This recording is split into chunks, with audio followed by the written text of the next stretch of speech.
Like all places of worship, shrines will bring you a sense of harmony and peace.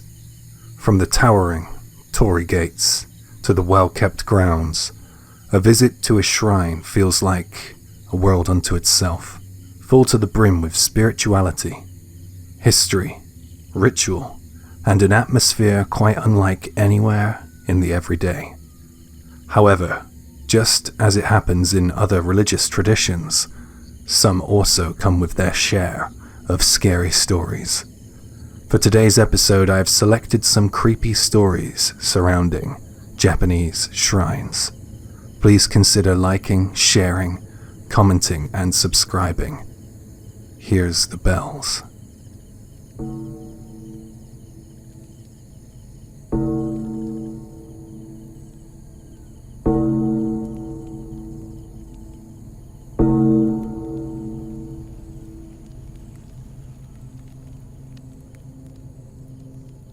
This happened when I was in high school. I was into all sorts of theories and the paranormal, was absolutely overjoyed to discover that there was a rumored UFO hotspot near my home. There was a mountain nearby, you see, and some of the friends I made at school who shared similar interests with me said that they had been seeing strange light sources moving above the mountain. So, since I considered myself a bit of a UFO expert at the time, I decided to head on up there to check it out. Naturally, I kept this a secret from my friends and family. What a smart move for a high school kid to sneak out in the middle of the night to climb a mountain alone, hey? I had this quite childish idea that if I was the first one to make a discovery, then of course I would be the one to brag about it at school. So I set off late one Sunday night. I knew my parents would be out for the count as they both had work early. I knew that I would be able to slip out without them realizing. The mountain in question stands about 200 foot. I guess that some might even call it a tall hill, rather than a mountain because there were no steep areas. It was a gentle climb to the summit. There's a long, winding, man-made path, and at the summit there's a shrine. Since it was kind of late and quite spooky, I climbed the path a lot slower than I might have done during the day. There's a point in the middle of the climb that kind of forks off. One route would take you to the summit where the shrine is, and the other route would take you deeper into the forest area of the mountain. Well, I decided to take the route that led to the shrine. I figured that the viewing plateau at the top would be the best place to spot any UFO activity. After climbing a few more steps in the direction of the summit, listening to the gentle sway of the trees and the distant chirp of bugs unseen, I began to sort of unclench. I moved forward up the stone steps with a bit more confidence, but then, at some point after that, I felt like I sensed something in the air. There was this incredible, indescribable, ominous presence. Something was approaching. Without sound, without scent, or any of the other senses that we rely on, I managed to sense that something was approaching. I just knew that something was behind me on the trail of the stone steps, heading up. I didn't know what to do. I naturally thought that it might be an adult and I might be in trouble for being out here so late, so I did what I thought was the best thing I could do at the time, and that was hide behind something. Just as I had sensed the presence of something, I managed to dart behind a large rock. I heard a noise coming up the trail behind me, and that told me that it wasn't all in my head. It must have been intuition. A sound was coming up from below. It was the sound of someone or something crunching on the fallen leaves and sticks. If I remember correctly, it was the cusp of autumn. I figured that my first guess was right. It was a person on their way up to the mountain. I don't know why they were going up there, but if they ran into me, I guess they would be wondering the same thing. I tried my best to shrink myself and hide behind the large rock I was behind. I strained my ears to focus on the approaching footsteps. I was panicking inside. I wanted to go home. I really didn't want to be out there anymore. As the footsteps grew closer, I noticed that there was something strange about them. Normally, if there was a person climbing, you would hear the rhythmic shuffle of 2 feet, back and forth. But this wasn't the case. It was like a one-step drag situation. It was like every time it took a step, it took a pause, and then there was a dragging sound that followed it. I'll never forget the way it rustled through the dead leaves, during that dragging part. I could hear that step. I could hear myself exhaling and inhaling through the gaps in the fingers I held tightly to my mouth. Eventually, the footstep and dragging sound was parallel to the spot I was hiding. I cowered. I felt like I would be discovered at any moment, but for some miraculous reason, the footstep didn't stop. It just kept going beyond my hiding spot, towards the shrine. It was like it didn't notice me. I crawled out from my hiding place the moment I realized that that footstep was far enough away. I went to turn back and get back to the safety of my bed, but then I stopped. I had come this far in the search of the paranormal. Why, when it presents itself to me, should I be so quick to run? I held my ground and thought to myself, if I can creep parallel to the footstep and drag sound through the trees off the path, then I might stand a chance of catching a glimpse of what I came here to see. I raced ahead and I lay in wait for it to reach the clearing near the summit of the shrine, and there I saw it. There was a shadow twisting and swaying as it tried its best to make it to the summit. I felt so frightened by what I had seen that I ran as fast as I could back down the mountain, back home. I cannot explain how that dark shadow could be there. It was like it was made of smoke, but smoke that you could never see through. It was so dense, yet free-flowing, and it moved like it had a broken leg, and it was dragging it behind it. I have no idea what your opinions will be on this, or if you can think of any reason why I would encounter it on the way to a shrine in the dead of night. Why would it go up there? The only slightly weird thing that happened after this was when I got home, I ended up missing the next couple of days at school. I was running a very, very high temperature. I cannot explain any of it, and that's why I'm still in the hunt for extraterrestrials and the paranormal these days.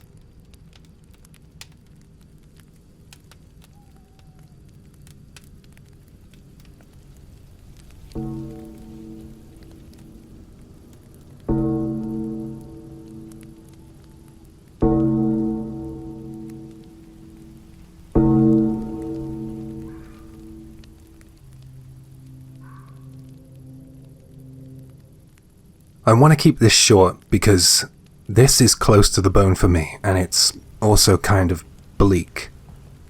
This is about my friend. She had a terrible relationship with her boyfriend. I had told her he was no good for her countless times.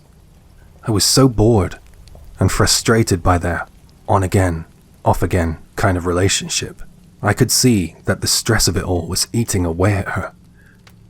After a while, she came round to the idea that she and he should part ways, and I was glad that she was beginning to see sense. Trust me, I'm not some overprotective friend, and by the time I get to the end of this, you'll know why. I had the lowest opinion of the guy. He was trash. I had been with her through a lot of the ups and downs that the pair of them had, and I wanted to be with her, to be supportive through the breakup, because that was what she was looking for at that stage. I didn't push her to that decision. I just wanted my friend not to be so poorly treated. She was determined to end the relationship once and for all. So she went to pay a shrine a visit, which was famous for its supposed abilities to cut ties, sever relationships. A breakup shrine, if you will. Hi, Jay here. These shrines exist. A good example is the Seimei Shrine, and also Yasui Konpiragu, the latter founded in the year 670, is said to have the power to separate or initiate relationships. It can also cut out your vices such as drinking, smoking, and gambling. After praying to the shrine, you buy a katashiro charm, a paper talisman. You write your wish on that, and then you crawl through this thing. Look at the screen now if you haven't been watching already. It's a stone structure with an opening wide enough for someone to crawl through, and when you come out the other side, you stick the paper talisman to the stone structure you crawled through with glue that they provide at the shrine. Now if you go backwards through it, that's the part that can initiate relationships, apparently. But going through it forwardly, this will help you break off whatever you wanted to rid yourself of. With a little faith, of course. I will leave a link in the description that goes into more detail. I don't know if the original poster went to this particular shrine, but I know it was a shrine like this one. Back to the story. So I went with my friend to the shrine. She had always been a spiritual type. As we were leaving to go home, she turned to me and said, "I'm sure this will help me break off things with him once and for all." She looked relieved to me for the first time in a long while. She plucked up the courage to end things with him once and for all and looked genuinely satisfied that she and he were no longer together. Unfortunately, that happiness she had in severing that relationship ended up being short-lived. Her ex-boyfriend broke in and strangled her for daring to break up with him. She put her faith in a higher power to get rid of him and live a life for her own, and it did her no good. The only thing it cut was her time in this plane of existence short. So, you see why I want to keep this short. It's hard for me to talk about, actually. I have a lot of anger in me about this. In the end, it has solidified my opinion. There are no beings more unreliable than gods.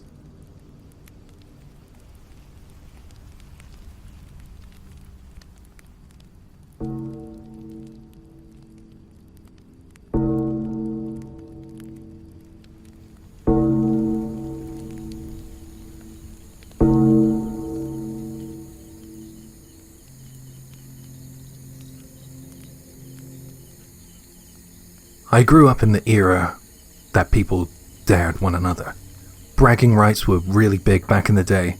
My school friends and I used to dare each other to do all kinds of crazy stuff, and for some reason we ended up daring each other to go to a nearby shrine in the middle of the night. I mean, a quiet and secluded place in the middle of the night is scary enough, right?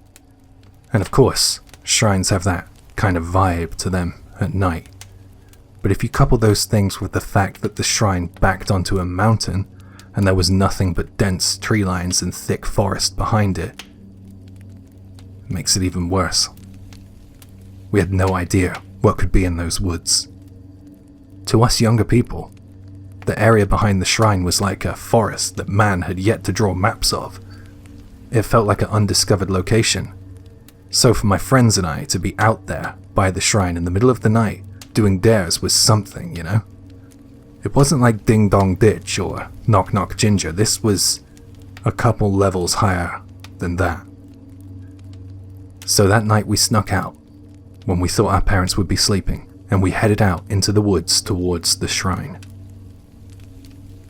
It felt like it was an eerie kind of night. There was a whiff of Halloween in the air, you know? I guess that doesn't make all that much sense, but that's how I remember it. It was a summer night, by the way. That's why it was strange to smell something so October about the air. A coldness to the night air, and a scent of dead leaves perhaps? I don't know. Anyway, as you get closer to the shrine, you see a massive torii gate. And just inside of that towering red wooden gate are some very old and very large stone steps. It is a really long trek from the bottom of the steps to the top of the shrine, and because we had all snuck out in the middle of the night and there was no one around, each step we took towards the darkness was creepier than the last. About halfway up to the shrine, on those stone steps, we all stopped because we could hear something. It was honestly like some kind of nightmare was being manifested in those moments. We honestly thought that we would be alone out there that late. We heard a tumbling sound coming from the darkness further up the stone steps. It sounded like something light that was moving quite quick. We all froze as the sound slowed down, and then the object that had been tumbling down the steps arrived at our collective feet. One of my friends shone his flashlight towards the direction the sound stopped at. His torchlight revealed a single child's shoe, laying on one of the mossy-covered stone steps. We stayed still like statues, and we remained silent. I can't speak for the others, but I was terrified. I didn't know why this shoe suddenly tumbled down the steps. I mean, we were kids, but this shoe, it was like a little toddler's shoe. I was pretty sure that a toddler wouldn't be up in the mountain at that time of night. not even with their parents. Once those logical questions had been somewhat answered, I just couldn't stop thinking about what might be up those stone steps near the shrine waiting for us. Was something watching us? Was someone up there, or something? And then I couldn't get that particular thought out of my mind. I couldn't shake the idea that something was up there. Something was up there in the darkness, and I could just sense it, like the way you feel something like thirst or hunger. No one taught you that feeling, it's just something you're born with, something innate. I turned and started quick walking back down the steps, even though no words were exchanged between my friends who were all on the same page.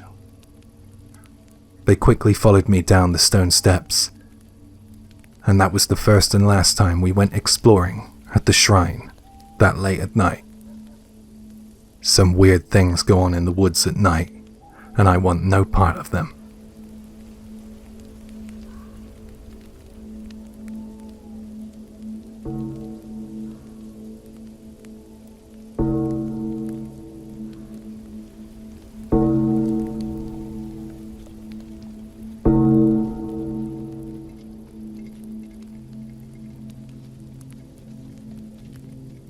When I was a child, I used to play out in the woods often. What child didn't? I found a shrine out in these woods one time, and after I discovered it, I used to go out there and play, often. This small shrine was at the foot of a mountain. It was roughly about 1 kilometer, or just over half a mile from my home. I loved it there because it was almost always void of people. I used to call it the deserted shrine. It was like it was my own little special spot. The trees and weeds grew thick by the side of the shrine. Come to think of it, the shrine might have been derelict. I didn't notice the first couple of times that I played there, but there was a tree nearby. From one of the great boughs of that tree dangled a gnarled and worn rope.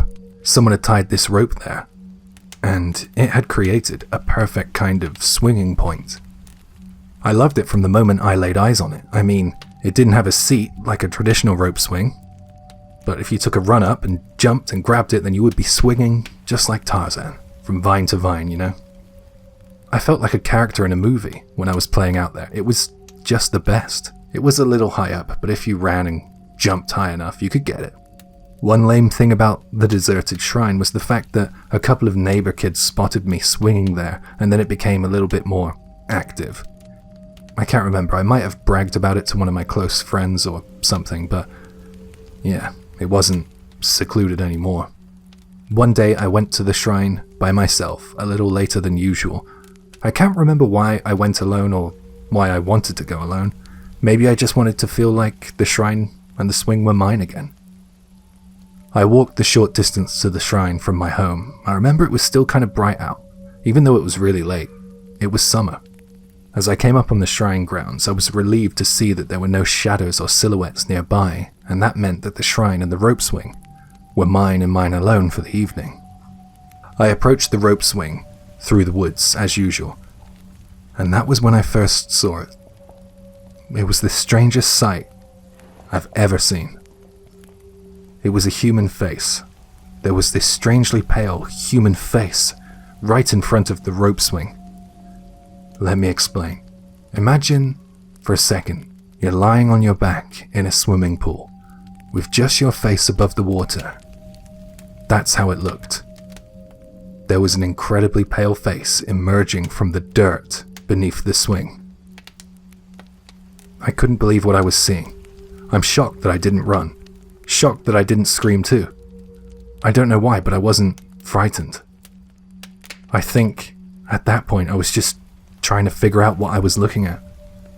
I kind of thought for a second or two that it could have been a mask or something, but I second-guessed it. If it was a discarded mask laying on the ground, it just looked too real. It looked human. The features were so defined. They appeared so lifelike.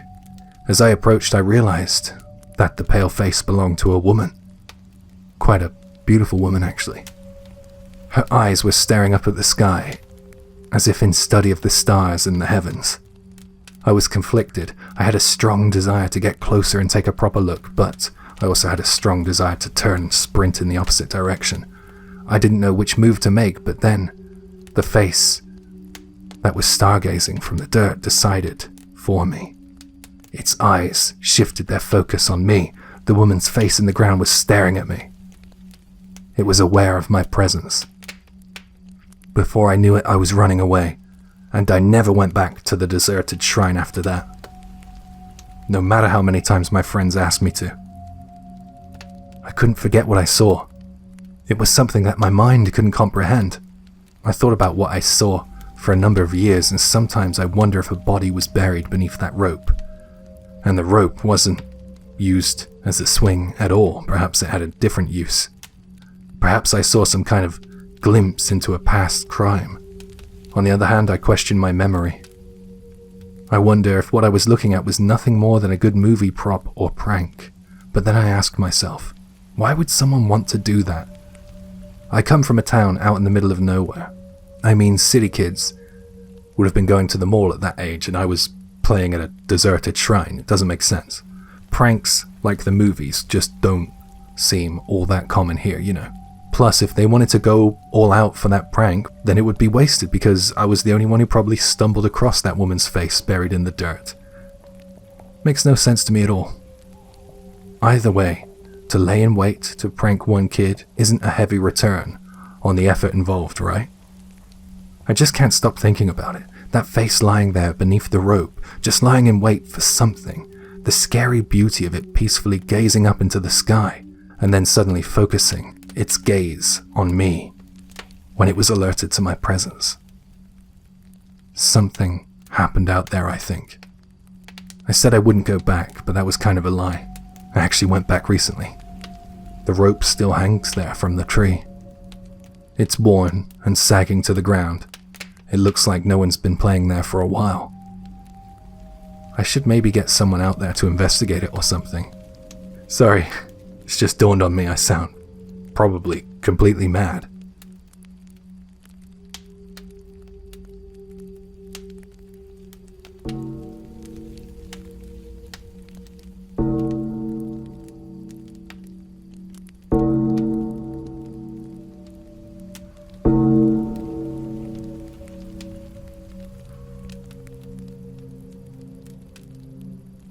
This happened a long time ago, right after I graduated from high school. A couple of friends and I wanted to go out and get into something. Of course, we didn't have much money between us, so we had to kind of be creative of how we could have fun. I don't know who brought it up, but one of us suggested that we should do some dares, or tests of our collective courage. We went to a famous ghost hotspot. If you're interested, this is in Karuizawa, Nagano. There's a bridge in this town, and this bridge is where people come to end things. Apparently, if you walk along this bridge at night, you get the chills, but they say it's worse than just the shivers. They say it's like something joins you and leaves its impression on you. It's like an atmosphere you cannot escape. Well, apparently, is about right, because when we went there, we experienced nothing. We got so bored, we ended up wanting to leave, so that's what we did. We turned back and headed towards the car. And that was the point that one of my friends noticed something. There was a huge torii gate, just a little ways down the road, and it looked a little weather-worn and creepy, so naturally my friends wanted to go and take a look at it. The torii gate was old-looking, and it was surrounded by a bunch of dead trees. We approached the entrance of the gate and saw that the dead trees and brush was limited to the entrance area. After the gate, there was this empty-looking, desolate path that led uphill into the dark. We decided to go and check out where that path led. It made sense to me because we were looking for something like this. A dare, a test. After traveling a short distance, we approached a shrine.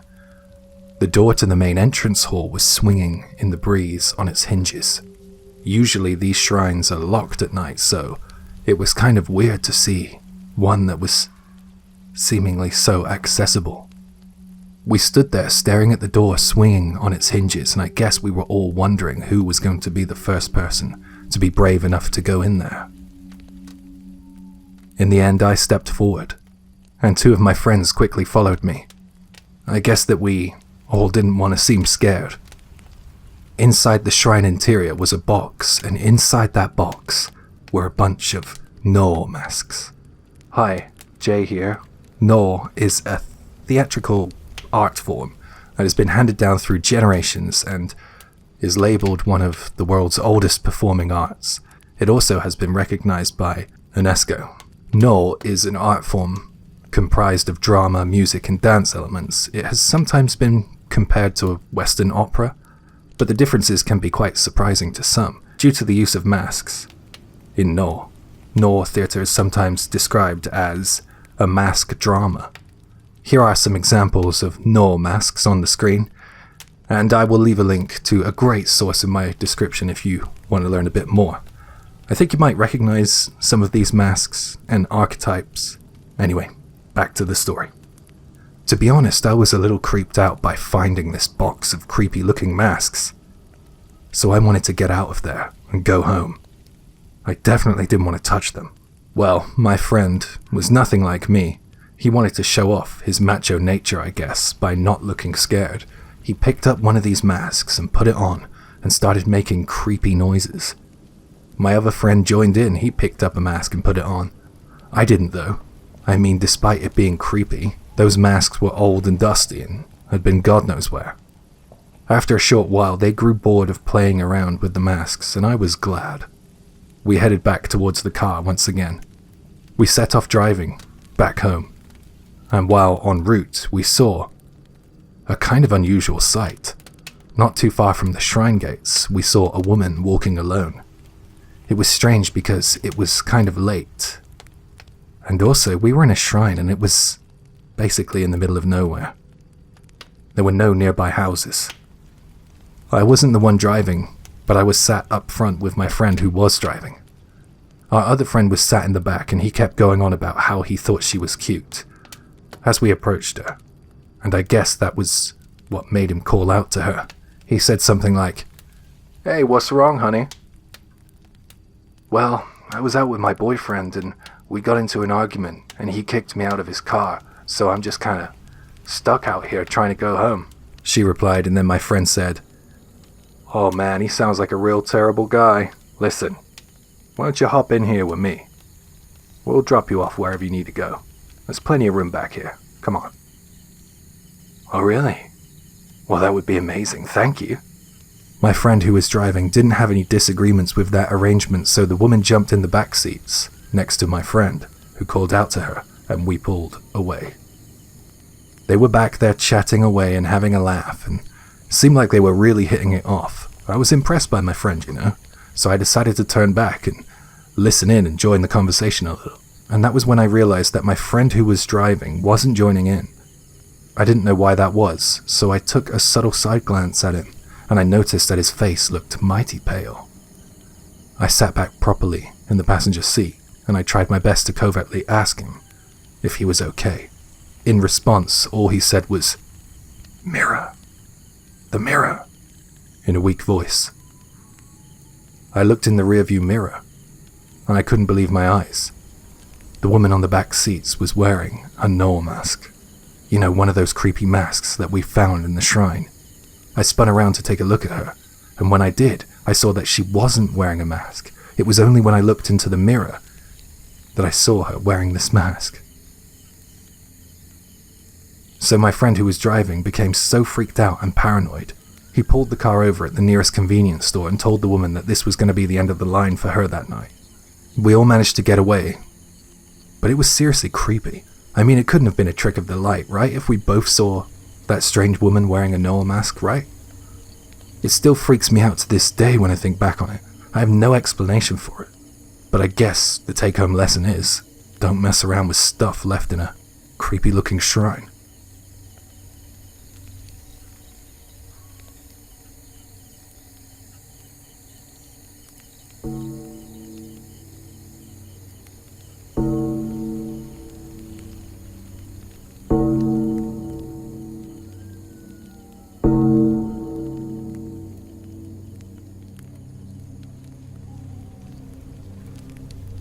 I don't know if you'll find this the scariest story, but one thing I can promise you is that this is a true story. I used to work on the national highways. I would try my best not to bore you, but I was working for the Ministry of Land, Infrastructure, Transport and Tourism. Part of our remit was to perform on-site inspections of prospective areas for highway construction. Basically, I would go and look at places where we wanted to build roads. Our company was only permitted to do this during the day. Now, one of the things about the modern world is the fact that it doesn't stand aside in the presence of history. Progress always wins, you see. It's quite a sad fact, but it's true. Well, at least in my experience. Small shrines, aging temples, cemeteries, wells, abandoned homes, they all must fall to allow progression to continue. I noticed something while I was working in that line of work. I'm not sure if it's the case these days, but it was the case back when I worked. The life expectancy of employees who worked in a division we called Land Acquisition and Compensation was the lowest out of all the different departments we had. We had charts for age ranges. Come on, I worked for the government. We measure a lot more data profiles than you might think. Anyways, someone worked out that the average age expectancy was the lowest in that department of Ministry of Land, Infrastructure, Transport and Tourism, and that average was 63 years old. Sort of like 63 was the life expectancy. The Land Acquisition had the most amount of sick days and turnover by employees too. By the way, this wasn't some little office tucked away somewhere. We're talking about a lot of staff on the books, specialists in real estate, inheritance and registration law. Guys as young as 50 were kicking the bucket, and that's not the worst of it. We had people resign for the most unusual reasons, such as extreme depression, insomnia, and some left through tragic fatal choices of their own. So I guess you're wondering what I'm getting at here. Well, as I touched on, this department focused on the acquisition of land, and more often than not, the ones who were hooting and hollering about acquiring shrine land were the ones who go sick and had regular days off and even passed on. I'm not saying that this is the reason that that department seems so afflicted. I'm just saying that I think some of the land that they acquired didn't come for free, so to speak. I don't know, but I guess there are some lingering spirits that stay attached to land like that. Holy land. Should we really be tearing down shrines, temples and graveyards to build a faster route? I often wonder, but it's all in the numbers.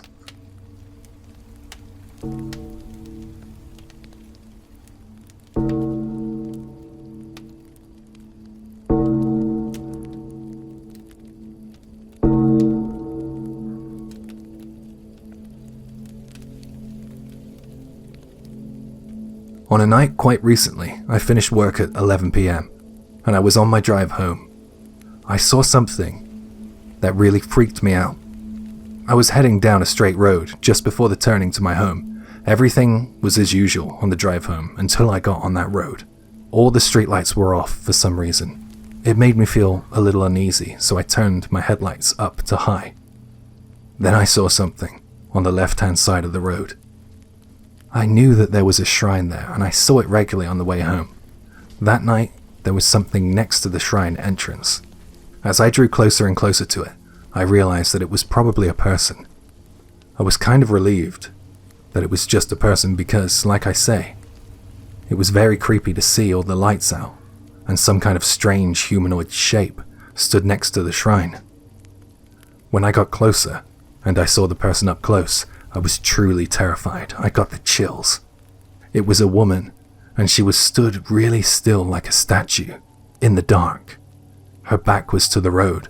Both her arms were hanging down, limp and lifelessly by her sides. They looked like they were dislocated. Her head was hanging down as well, so I couldn't see her face. Her long hair covered it completely, obscuring her face. I drove past the spot where she was stood, and the moment I passed her, I looked in my rearview mirror, and I couldn't see her. I looked in the mirror again, and she wasn't there. I checked a third time and she still wasn't there. By the time I looked back for the fourth time, the streetlights were back on. Since that night, I've made a promise to myself to not walk down that road alone at night. I'll go into a little more detail about the woman's appearance. It was summer, but she was wearing a thick sweatshirt and a long skirt. I'm no fashion expert, but it looked really out of style. Like it was 90s-ish. You don't see people dressing like that these days. She was barefoot too. Her clothes were covered in dirt, and they were absolutely filthy. She really creeped me out. I didn't know why she would stood there like that. Honestly, I wish you could have seen it. I couldn't get to sleep easily that night. I was lying there in the dark thinking about what happened. One thing I am quite glad of is that she didn't look my way, and I didn't see her face. Something about that woman really frightens me.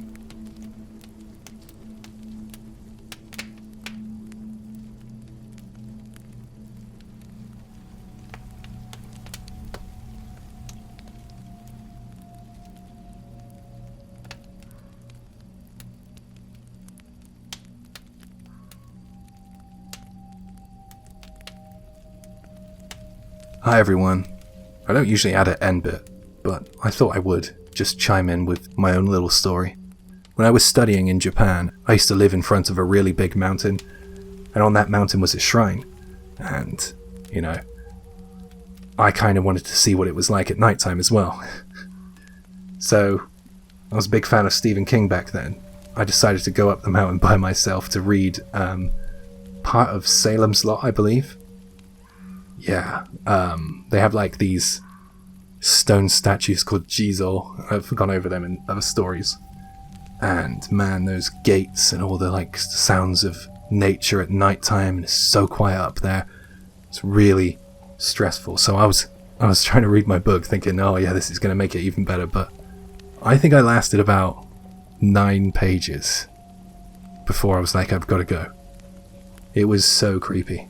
It's just like dead silence, and then a rustle of something, and then, like a little wind chime will be heard through a breeze, and then you don't know what's up there, if you're alone or not. So anyway, I thought I'd just add a little bit on the end. That was in Nagoya. I could probably find the location if anybody's interested. If you want to take a look at it on Google Maps. Yeah, I'll probably drop that in the comments. Anyway, I hope you all enjoyed it. I'll be back as soon as I can. Please like, share, subscribe, and comment.